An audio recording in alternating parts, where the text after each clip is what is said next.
them, they're gone. Talking about you don't support a crackhead. What you think happens to the money from your taxes? The government's the addict.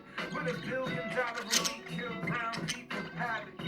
And even if you ain't on the front line, when that's a your crunch time, you right back at it.